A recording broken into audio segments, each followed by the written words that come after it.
à ton Père. Est-ce que tu peux monter en esprit?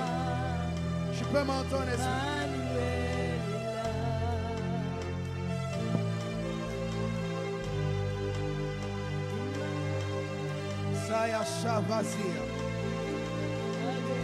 Seigneur, sois béni ce soir. Sois glorifié ce soir. Sois honoré ce soir. Seigneur, je suis faible et fébrile. Je n'ai rien à donner à ton peuple. Mais je prie, Seigneur, que toi seul puisses donner le meilleur. Je prie que toi seul donnes le meilleur. Ce soir, je n'ai rien à donner. Je n'ai aucun message personnel. Mais je vais être, Seigneur Père, un micro entre tes mains et que seule ta voix soit entendue. Je prie et je désactive tout projet du diable.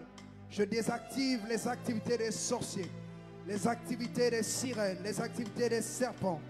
Je les anéantis au nom de Jésus. J'appelle et j'impose le règne de Dieu. Je demande à ce que, Seigneur Père, que tu envoies tes anges, et que ta présence sature ce lieu.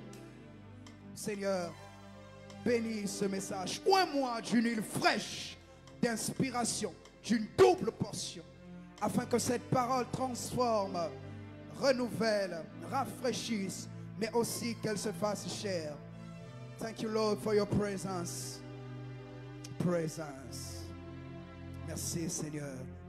Dans le nom de Jésus, j'ai ainsi prié et nous disons Amen. Je ne t'ai pas entendu dire Amen. Est-ce que nous pouvons rester debout? Nous allons lire la parole de Dieu. Je bénis Dieu pour la vie de Papa Simplice. Papa, je te remercie encore pour la confiance renouvelée. Merci encore pour cette grâce que tu m'accordes. Parce qu'on trouve faveur aux yeux de Dieu. Moi aussi, la Bible dit que Daniel trouva grâce aux yeux du chef. Je crois que j'ai trouvé grâce aux yeux de Dieu, mais aussi à tes yeux. Que Dieu te bénisse. Merci pour la formation et l'encadrement. Aussi, je prie que Dieu te fasse naître des enfants des Manassé et des Éphraïm qui te feront oublier les douleurs de ta vie. Je bénis Dieu pour ton épouse, maman Léa. Et également, je bénis Dieu pour le collège des anciens, des diacres, ainsi que tout le leadership de l'église. Mais aussi, je bénis Dieu pour toi qui es là. Je croyais entendre ton amen. Que Dieu te bénisse et merci d'être là. Aussi, je bénis Dieu pour la vie de mon épouse qui est un grand soutien. Nous lisons donc dans Psaume 92, le verset 12. Psaume 92, le verset 12. Psaume 92, le verset 12. La Bible déclare, les justes croissent comme le palmier, ils s'élèvent comme le cèdre du Liban. Amen. Est-ce que tu peux te mettre, s'il te plaît? On peut nous asseoir, on peut s'asseoir. Asseyez-vous, s'il vous plaît. Amen. Est-ce que quelqu'un peut dire, les justes croissent comme le palmier? À ton voisin de gauche, les justes croissent. À ton voisin de droite, à ton voisin de devant, à ton voisin qui a le visage d'un juste. Amen. Est-ce que tu peux acclamer le Seigneur pour toi-même? Seigneur, bénis ta parole au nom de Jésus. Amen. Alors, cette année, nous sommes en train de parler de l'expansion, l'année de l'expansion.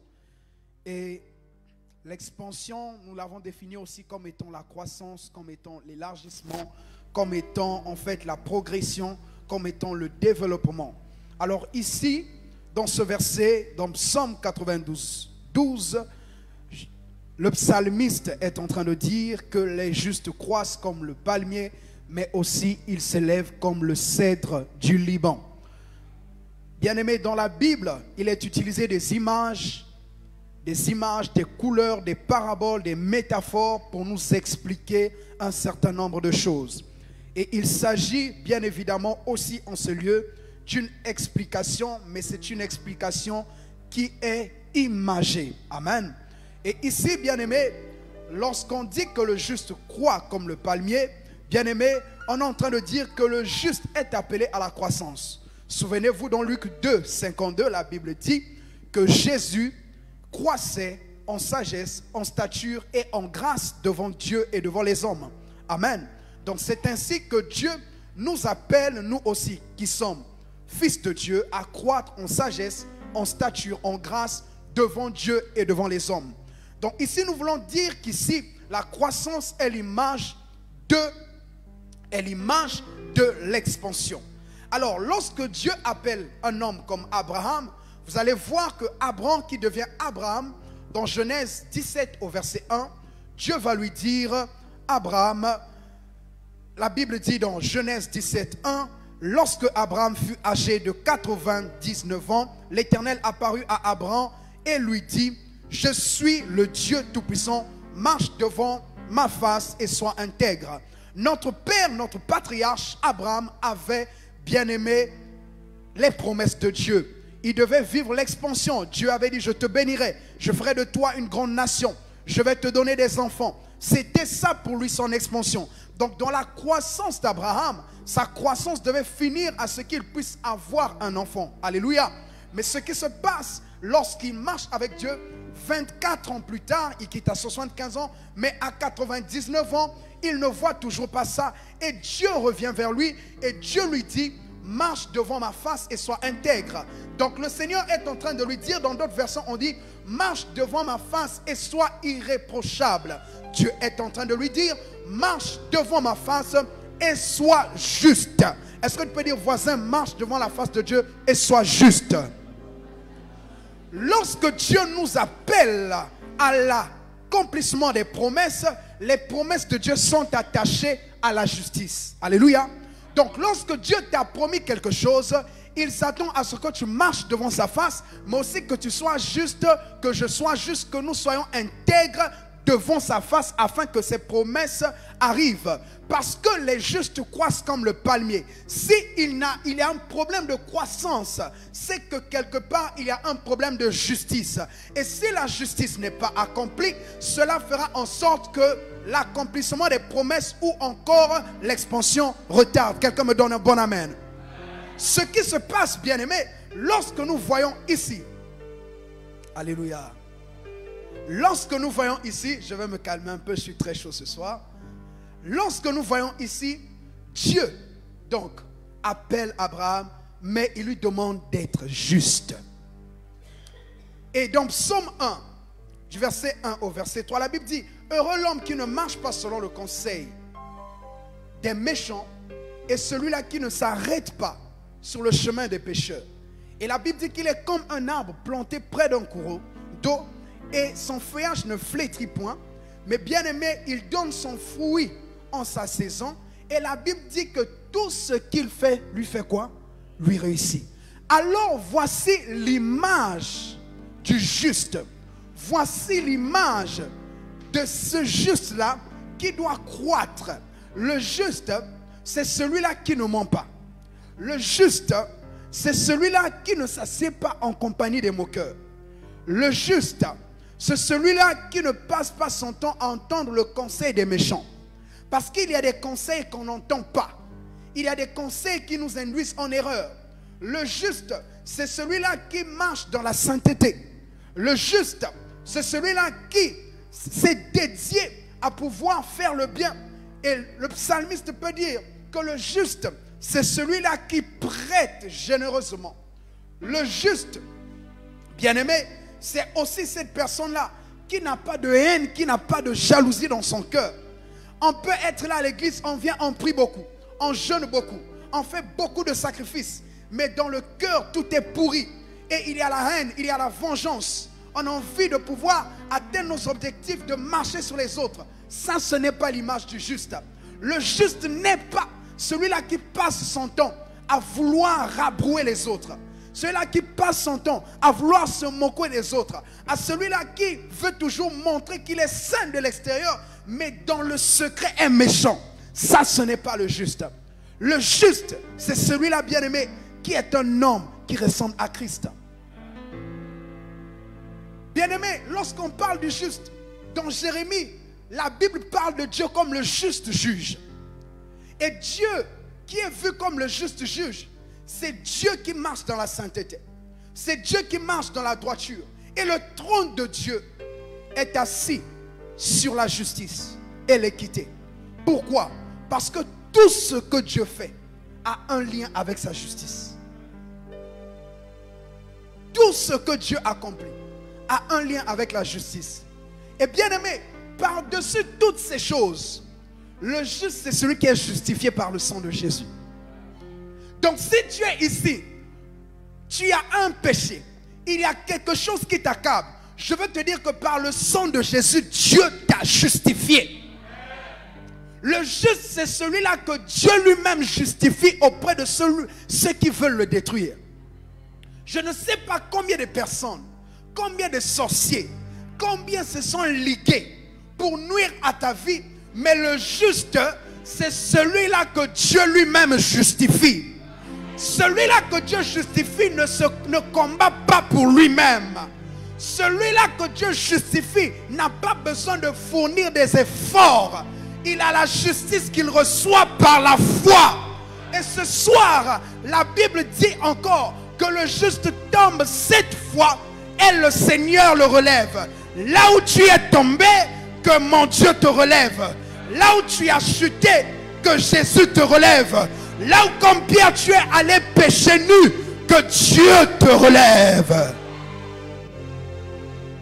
Je ne sais pas dans quoi tu es tombé. Ce n'est pas toujours le péché sexuel. Ça peut être la dépression. Ça peut être la fatigue spirituelle. Ça peut être, bien aimé, le découragement. Tu ne veux plus servir Dieu. Ça peut être, bien aimé, je ne sais pas quoi. Mais je vais te dire que le juste tombe et Dieu le relève. Ce soir que Dieu te relève. Là où ta tête est baissée, que Dieu te relève. Là où tu pleures dans le secret, que Dieu relève ta tête. Là où on a noirci ton témoignage, que Dieu te relève. Que Jésus te relève.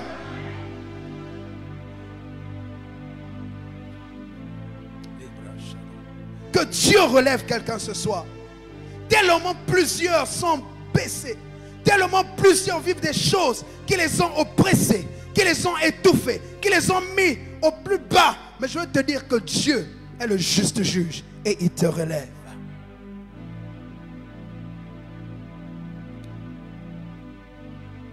Je vais le dire. Lorsque la femme a été accusée d'adultère et qu'elle est venue vers Christ, les hommes voulaient la lapider. Les hommes voulaient la détruire. Mais Christ a écrit une nouvelle loi parce qu'il voulait la relever et il voulait lui donner sa justice.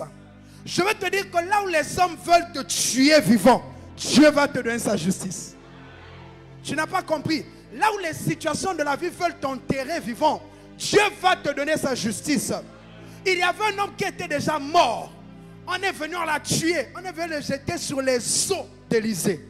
On ne savait pas que là où on l'avait jeté, c'était là où Dieu allait le justifier. Là où les hommes t'ont jeté, t'ont abandonné, c'est là où tu vas commencer à croître. Comprends ce que je dis ce soir. Alléluia. Et bien aimé, souvent, quand tu es juste, tu fais des choses, pourtant je suis juste. Je donne ma dîme, je prie, je donne la consécration. J'ai refusé d'aller avec cet homme qui m'a proposé 1 million. Pourtant, je viens, je prie, je chasse les démons. Voilà, je suis chantre, je fais ceci. Et tu as l'impression que tu ne crois pas comme le palmier. Dis-moi, bonne nouvelle. Psaume 34, 19 dit: le malheur atteint souvent le juste, mais l'Éternel l'en délivre. Il y a les lecteurs, non? Le malheur atteint souvent qui? Mais Dieu l'en délivre. Tu es ici, tu es atteint par le malheur de la galère. Et toi, c'est même plus galère, c'est maintenant galette. Tu manges ça, tu dors, tu bois ça. Tu es atteint par le malheur du célibat. Tu es fatigué, tu dis encore la fraîcheur là, Seigneur. Tu es maintenant abonné au beurre de karité pour éviter le froid. Les célibataires, oh yeah. Alléluia. Le malheur des moqueries t'a atteint. Le malheur de la pauvreté t'a atteint. Le malheur du manque de vie de prière t'a atteint. Le malheur des difficultés t'a atteint. Le malheur du manque d'emploi t'a atteint. Le malheur de l'attente des enfants et de la stérilité t'a atteint. Et tu dis, est-ce que je suis toujours juste? Je suis venu te dire, tu es toujours juste. Et il y a d'autres personnes, leur malheur c'est un péché. Même si ça t'atteint, Dieu lui l'en délivre toujours. Adverbe de fréquence. Ça veut dire, autant le diable voudra t'atteindre, autant Dieu te délivrera. Autant les situations seront compliquées dans ta vie, autant Dieu t'en délivrera. On parle d'un homme, il s'agit de Joseph, bien-aimé. Joseph avait les promesses de Dieu. Joseph a rêvé, il a vu les gerbes de ses frères se prosterner devant lui.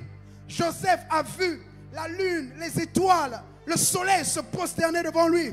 Il explique les songes qu'il pouvait avoir à ses frères. Il explique à son père. Et son père lui dit, qu'est-ce que tu veux dire? Que tu veux dominer sur nous? Bien sûr qu'il était prédestiné, non pas à dominer sur eux, mais à être une ombre pour eux. Souvent les gens ne comprennent pas bien ce que Dieu veut faire. Alléluia. Et il était appelé à manifester la divinité dans sa famille. Et ce qui s'est passé lorsqu'il était en train de vivre ça, bien aimé, il y a eu la jalousie. Lui qui était juste, lui qui n'a insulté personne. Joseph n'a frappé personne. Joseph n'a parlé mal de personne. Mais ce qui s'est passé, c'est qu'on a pris Joseph. On va le détruire. Ses propres frères, Bien aimé, souvent quand tu es juste, ce sont tes propres frères en Christ. Pas souvent les païens. Et ils viennent seulement t'acheter. Ce sont les frères de Joseph qui l'ont vendu aux Ismaélites. Ils l'ont vendu. Avant ça, ils l'ont mis dans la citerne. Ils ont pris ce qui représentait l'objet de jalousie. Ils ont déchiré. Ils ont mis le sang. Ils ont dit il est mort. Ils l'ont vendu. Il est allé en Égypte. Il est resté. Il gardait toujours sa justice. Bien-aimé, même si on te vend, ne perds pas ta justice. Ne perds pas ton bon cœur, Papa Sam. Même si on marche dessus, ne perds pas ta justice. Joseph a gardé sa justice. Il allait chez Potiphar toujours avec sa justice. Toujours comme un enfant naïf. On lui fait encore un coup dur. Ah, Joseph fou. Pauvre Joseph. On l'accuse encore. Joseph fou à Salinini. Il a fait quoi? Joseph fou a voulu prendre la femme de Potiphar. C'est la femme elle-même qui a monté. Souvent, tu habites dans un milieu... Je te parle. Tu habites dans un milieu familial où on crée des choses sur toi. Ce n'est pas toi qui as fait, mais c'est toi qu'on accuse. Ou tu habites dans un milieu professionnel où on fait des choses, où on te met, on t'expose pour te détruire. Il va en prison. Le juste, le malheur l'a atteint. Il arrive. Malgré ça, il continue à interpréter les songes. On va lire. Quelqu'un peut lire pour nous. Genèse 49, 22 à 24. Genèse 49, 22 à 24. Si quelqu'un peut lire pour nous. Genèse 49. Vous allez voir quelque chose qui est formidable. Malgré tout ce qui arrivait à Joseph. Genèse 49, 22 à 24. Amen.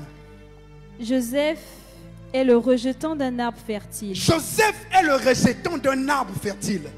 Le rejeton d'un arbre fertile près d'une source. Le rejeton d'un arbre fertile près de quoi? D'une source. Les branches s'élèvent au-dessus de la muraille. Ces branches s'élèvent au-dessus de la muraille. Ils l'ont provoqué.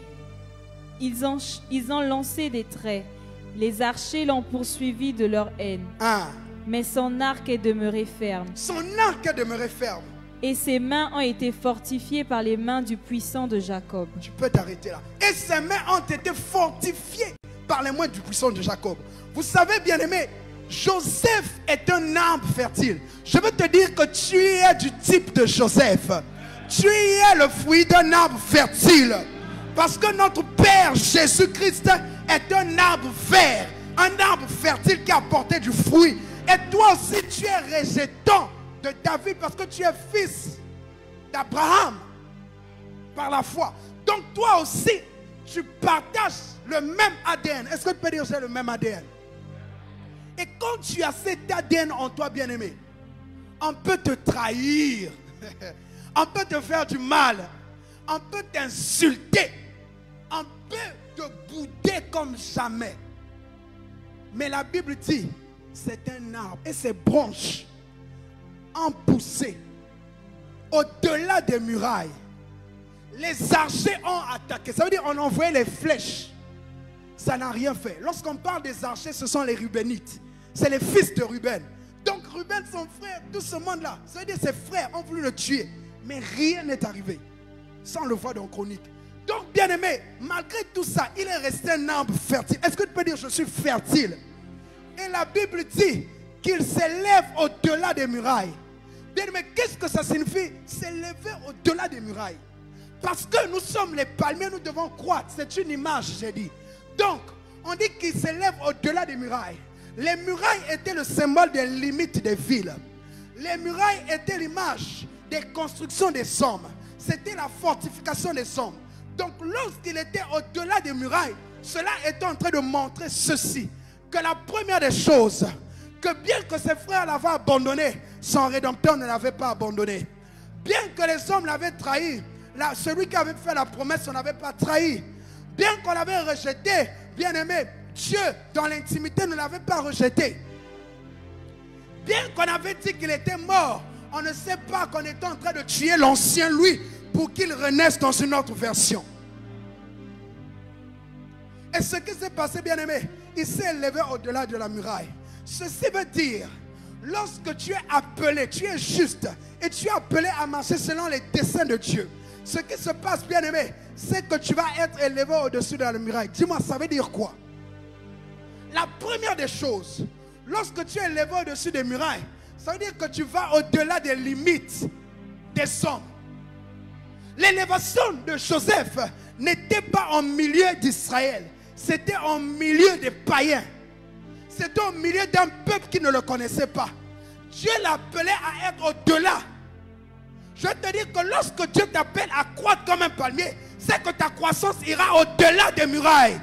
Tu seras élevé non seulement dans l'église, mais aussi au-delà des murailles de l'église. Ton élévation sera reconnue des hommes ecclésiastiques, mais aussi des hommes de la société. Dans ta famille, tu seras élevé. Dans Psaume 34, la Bible dit, voici mon serviteur prospérera, il s'élèvera, il montera bien haut. Je suis en train de parler à quelqu'un qui est en train de descendre, que tu monteras, que tu vas prospérer dans ta famille, dans tes études, dans tes affaires, que tu t'élèveras bien haut. Au-delà des limites. Au-delà des limites. Et la deuxième des choses, les murs sont les fortifications des hommes. Lorsqu'il était fertile, il s'est élevé au-delà des hommes. Ça veut dire que ce n'était pas une élévation fabriquée des mains des hommes. Les gens cherchent les approbations des hommes. Quand tu es juste, tu n'as pas besoin que les hommes t'approuvent. Tu n'as pas besoin pour être élevé que quelqu'un fabrique l'élévation. Dieu devait l'élever lui-même par son concours. Voilà pourquoi il fallait que ses frères le trahissent. Parce que s'il était au milieu de ses frères, on devait dire c'est normal, c'est normal. Mais comme Dieu l'a élevé en terre étrangère, cela relève de la capacité divine de Dieu. Je veux dire que Dieu t'élèvera au-delà de ce que tu peux penser ou imaginer. Bien-aimé, lorsque vous voyez cet homme, Joseph est un type de Christ. Lorsqu'on voit Jésus, Jésus a été trahi par ses propres frères. Jésus le juste a été trahi par ses propres frères. Jésus le saint a été frappé par ses propres frères. Il a été flagellé. Il a été détruit. Il a été mis à la croix par ses propres frères. Et le malheur lui est arrivé. On l'a crucifié. Mais ce qu'on ne savait pas, c'est qu'on était en train de le propulser. Je veux te dire que toutes les difficultés que tu es en train de vivre, c'est pour te propulser. Tu n'as pas compris. Toutes les difficultés que tu es en train de vivre, c'est pour te propulser. Parce que, bien aimé, le palmier est un arbre qui croît en terre normale. Ça veut dire que là où il y a l'eau, ça croît. Dans le désert, ça croît. Là où il y a les pierres, ça croît. Je suis venu dire à quelqu'un ce soir, importe le lieu où tu seras, parce que tu es juste et parce que tu as l'approbation de Dieu, tu vas croître, tu vas avancer. Obstacle ou pas obstacle, tu avanceras. Combat ou pas combat, tu avanceras. Problème ou pas problème, tu avanceras. Trahison ou pas trahison, tu avanceras. Manque de soutien ou soutien, tu avanceras. Parce que Dieu a dit. Ce n'est pas les avancements des hommes. Parce que c'est Dieu qui a décidé. Et bien aimé, lorsque ça s'est passé, la Bible dit, bien aimé, lorsqu'on a crucifié Jésus, vous savez, Joseph aussi était mort, hein? Il était mort pour ses frères. Il était mort pour son père. Comme Christ aussi, il était mort. Et les gens avaient dit, c'est fini. Dans la famille de Joseph, on avait dit, c'est fini pour lui. Il n'y a plus de faiseurs de songes. Non, tu rêves. Tu crois que c'est seulement toi qui as les révélations. Tu crois que c'est seulement toi qui prophétises. C'est fini. On l'a enterré, on a fini avec lui. Et là, les hommes ne savaient pas qu'ils étaient en train de préparer un autre Joseph. Lorsque les situations de la vie veulent t'étouffer, ils sont en train de préparer le nouveau toit. Le toit de la gloire. Je vais dire à quelqu'un que ce que tu viens être en train de préparer, une puissance extraordinaire. La Bible dit dans Philippiens 2:8 que Christ est apparu comme simple, mais lorsqu'il était apparu, après être mort, il est ressuscité, il a reçu le pouvoir au-dessus de tout nom. Comme Jésus, le juste juge, cette année tu vas être élevé. Parce que la Bible dit tel il est, tel nous sommes. Et la Bible dit que nous sommes cachés dans les lieux célestes en Jésus. Alors, moi qui suis déjà élevé en esprit, qui peut m'arrêter physiquement? Je dis à quelqu'un qu'aucune main, aucun homme, aucun franc-maçon, aucun sorcier, aucune sirène n'arrêtera ta destinée.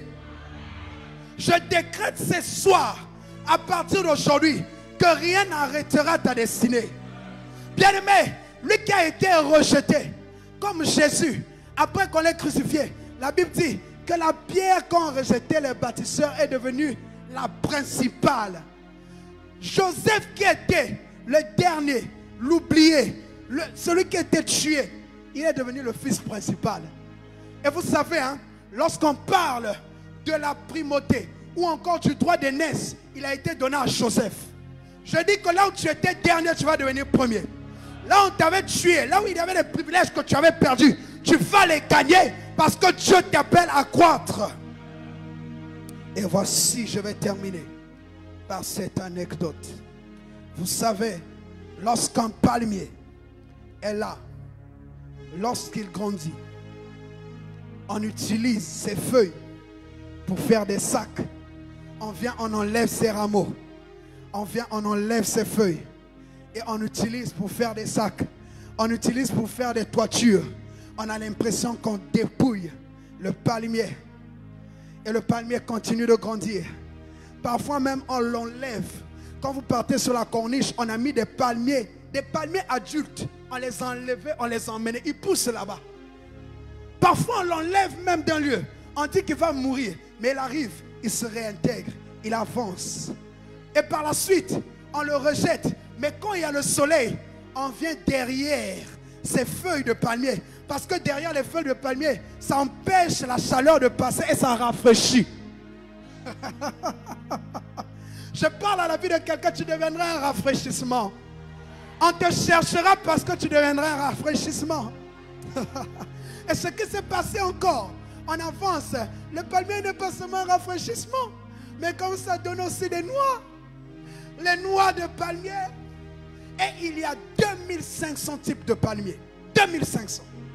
Variétés. Ça veut dire que lorsque tu es dans la dimension de palmier, personne ne peut t'arrêter. En bloc à gauche, tu changes. Je déclare que même si on te bloque à gauche, tu passeras à droite. On te bloque devant, tu passeras derrière. On te bloque au milieu, tu faufileras. Parce qu'il en est ainsi des hommes qui sont nés de l'esprit. Ils sont comme le vent. On ne sait ni d'où ils viennent, ni où ils vont. Parce que tu es à la nature de Dieu. Et quand les noix viennent, Père Sam, on prend encore les noix. On fait sauce graine avec. Tu vas nourrir ceux qui t'avaient rejeté. On finit avec les noix. Sauce graine n'est pas fini. On prend les mêmes noix. Hein? On met ça encore au soleil. On prend ça, on fait huile de cheveux. Oh. On finit avec ça. Le bois, on prend encore pour faire le feu. Je veux te dire que tu seras indispensable. Et bien aimé, le palmier est l'image de la résurrection. Je veux dire à quelqu'un, Christ, quand il était vivant, il n'y a pas eu autant de ressuscités. Ça veut dire que nous, qui étions morts par le péché adamique, nous sommes revenus à la vie. Il y a eu plus de Christ. Je veux dire que par les situations que tu passes, il y aura plusieurs toi, il y aura plusieurs Ophélie, il y aura plusieurs Sonia, il y aura plusieurs Joséphine, il y aura plusieurs Lino, parce que tu deviendras un palmier. Que mon Dieu que je sers te bénisse et t'élève comme un palmier. Que tu t'élèves dans la société, que tu t'élèves dans la famille, que tu t'élèves dans les affaires. Que Dieu te justifie, qu'il justifie tes rêves, parce que tu es un juste et tu vaincras. Est-ce que les hommes spirituels peuvent commencer à prier?